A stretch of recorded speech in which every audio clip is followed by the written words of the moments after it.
Lift lift.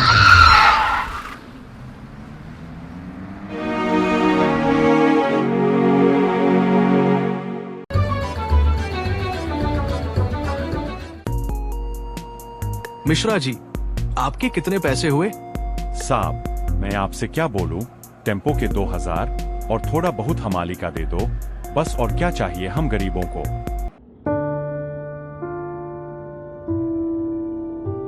अरे, अपने आप को गरीब कहकर लूटोगे क्या?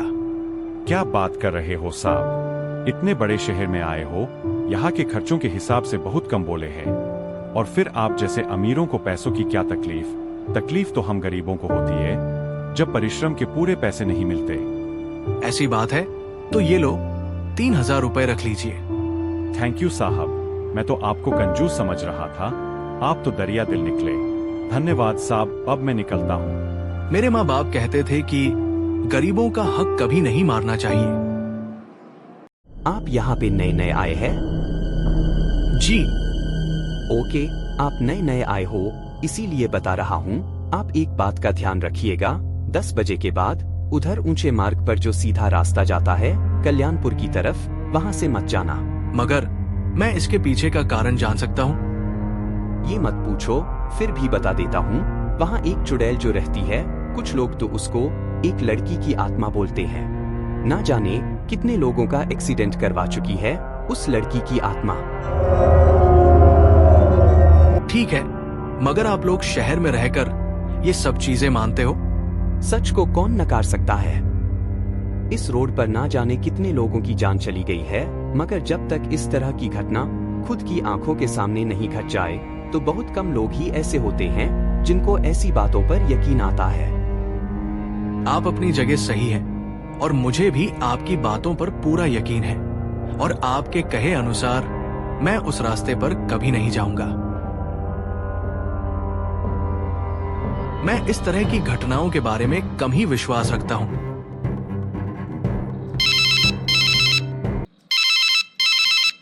और भाई कैसे हो? नए शहर में आके कैसा लग रहा है? एक नंबर यार। चलो अच्छा है। अच्छा सुनो, तुम कल्याणपुर आ रहे हो क्या? नहीं, मगर क्यों? मैं वहाँ किसी काम से जा रहा था, सोचा साथ में चलेंगे। मैं तो आ जाता, मगर मुझे 2 दिन का काम है। चल ठीक है, 2 दिन बाद आ जाना। मिले हुए बहुत दिन हो गए, मिलने का बहुत मन कर रहा है और मिलकर एंजॉय भी करेंगे। कितने बजे आना है? 9 बजे तक आ जाना। ठीक है। आप नए नए आए हो इसीलिए बता रहा हूँ। आप एक बात का ध्यान रखिएगा, 10 बजे के बाद उधर ऊंचे मार्ग पर जो सीधा रास्ता जाता है कल्याणपुर की तरफ, वहाँ से मत जाना। वहाँ एक चुड़ैल जो रहती है, कुछ लोग तो उसको एक लड़की की आत्मा बोलते हैं। चलो, आज मुझे दोस्त से मिलने जाना है, रेडी हो जाता हूँ।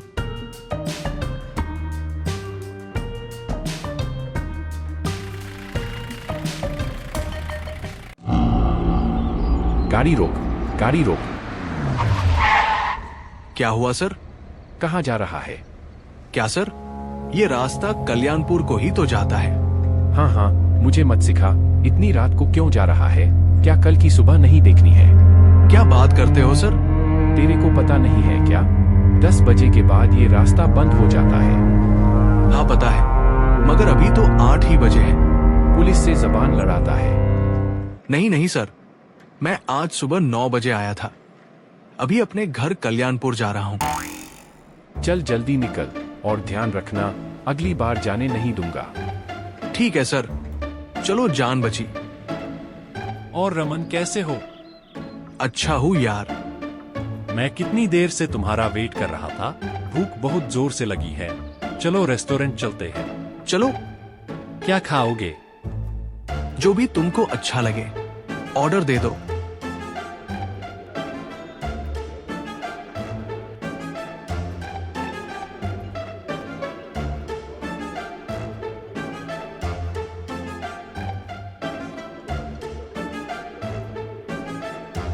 बिजनेस कैसा चल रहा है?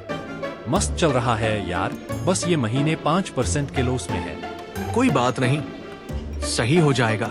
और तुम्हारी जॉब कैसी चल रही है? ठीक है, मगर कभी कभी बॉस चिल्ला पड़ते हैं। चलो छोड़ो, अब तो सुनने की आदत सी पड़ गई है। अच्छा सुनो ना, जब मैं शहर में शिफ्ट हुआ था तब वहां के लोग कुछ अजीब सी बात बोल रहे थे। अरे बाप रे। और फिर पुलिस। तो आज एक काम करो, मेरे होटल में ठहर जाओ। नहीं नहीं, जॉब करता हूँ, छुट्टी मारी तो बॉस सैलरी काटते हैं। मगर 2 बज रहे हैं और वह आत्मा वाली बात। कोई बात नहीं, मैं निकलता हूँ। और वैसे भी मैं ऐसी बातों पर विश्वास नहीं करता। चलो ठीक है, जैसी मर्जी, संभाल के जाना। ओके। अरे यार, बारिश को भी अभी चालू होना था।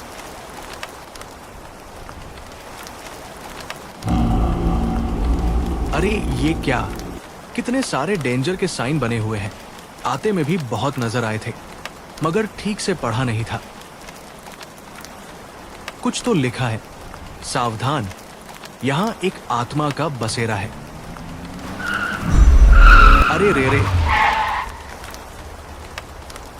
सॉरी मैडम जी, बारिश की वजह से कुछ दिखाई नहीं दे रहा है। कोई बात नहीं। आप इतनी रात को अकेले इस सुनसान जगह पर, आपको जाना कहाँ है? अगर आप चाहो तो मैं आपको लिफ्ट दे देता हूँ। शुक्रिया, मगर मैं पूरी गीली हो चुकी हूँ। कोई बात नहीं, आपकी कार खराब ना हो जाए। आप उसकी चिंता मत कीजिए, बेझिझक बैठ जाइए। Thank you. मैं सूर्य नगरी में रहती हूँ, म्हाड़ा कॉलोनी में। जी।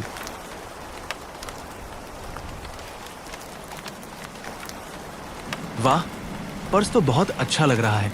बाप रे, फिर वही साइन बोर्ड, सावधान, यहाँ एक आत्मा का बसेरा है। क्या मैं इनसे पूछूं कि ये जो आत्मा के बारे में लिखा है, क्या वो आत्मा असली है या नहीं? नहीं, जाने दो, मुझे डरपोक समझेगी।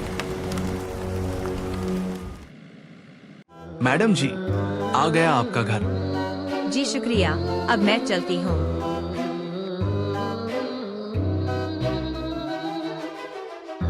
चलो अच्छा हुआ मैंने लिफ्ट दे दी, वरना बेचारी इतनी रात में कब अपने घर पहुंचती। अरे उनका पर्स छूट गया। शायद उन्होंने मेरे मन की बात सुनकर अपना पर्स छोड़ दिया है। मैं भी क्या सोच रहा हूँ। अरे जल्दी जल्दी में भूल गई होगी। अब क्या करूं? एक काम करता हूँ, कल सुबह जल्दी आकर के दे दूंगा। चलो जल्दी जाकर पर्स दे देता हूँ, क्योंकि टाइम से ड्यूटी पर भी पहुंचना है। जी बोलिए। आंटी जी, कल मैंने आपकी बेटी को लिफ्ट दी थी, तो उनका पर्स मेरी गाड़ी में ही रह गया था। हाँ बेटा, ये पर्स तो उसी का है। तो क्या आंटी? मगर बेटा, मेरी बेटी को मरे हुए पूरे 20 वर्ष हो चुके हैं। एक रोड एक्सीडेंट में उसकी मौत हो गई थी। एक दिन की बात है, उस रास्ते पर मेरी बेटी किसी से लिफ्ट मांग रही थी। Lift, lift. मगर उस गाड़ी वाले ने गाड़ी नहीं रोकी और अपनी गाड़ी से उसको टक्कर भी मार कर चला गया, जिससे मेरी बेटी की उसी वक्त मौत हो गई। हाँ? मगर अब वह उस रास्ते से जाने वाले हर गाड़ी वाले से लिफ्ट मांगती है। लिफ्ट दे दो, लिफ्ट दे दो प्लीज। जो उसको लिफ्ट दे देता है उसके साथ तो वो कुछ नहीं करती, मगर जो उसको लिफ्ट नहीं देता तो उसको वह जान से खत्म कर देती है। इसी तरह कई हत्या होने के बाद इस रोड पर सरकार ने सावधान रहने के साइन बोर्ड भी लगवा दिए हैं। आंटी जी, कोई बात नहीं, मुझे माफ कीजिए, मेरी वजह से आपको रोना पड़ा। कोई बात नहीं बेटा, कोई बात नहीं। इसके मायने शहर वाले लोग सही कहते थे,